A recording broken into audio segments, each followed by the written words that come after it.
Organisations are finding it really challenging to navigate through the complexity of trying to deliver sustainable development outcomes. They've got TCFD, Scope 3, TNFD, the UN SDGs, and they find it hard to see through that complexity. That's what we can do, help them to navigate through the muddy waters and to help them to see where they can actually achieve the most sustainable outcomes for their business.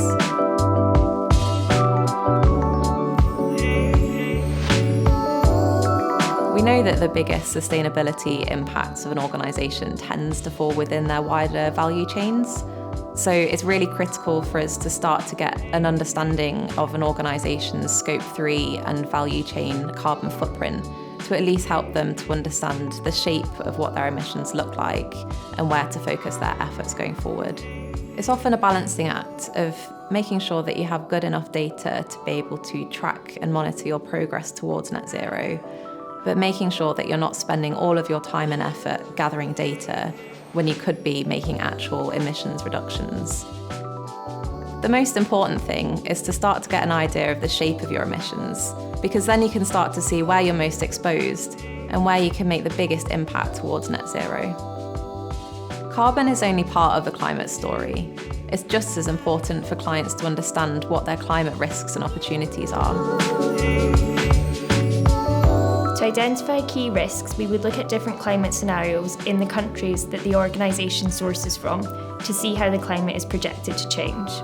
We would also look at different reporting requirements to see if there's any key legislative risks that they would also be facing.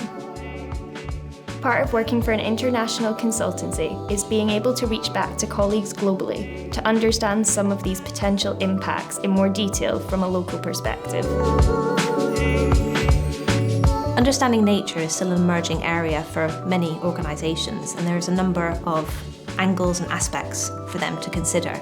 We're helping our clients overcome a number of challenging questions like what an organisation's impact is on nature. And from an operation perspective, can organisations really sustain themselves if they don't truly consider their environmental risks?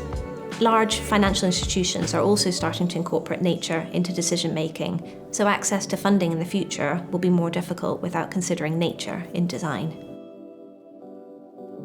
Being sustainable can be seen as complex. Organisations need help to navigate through this complexity so they can focus their time, money, and efforts on making positive and lasting change.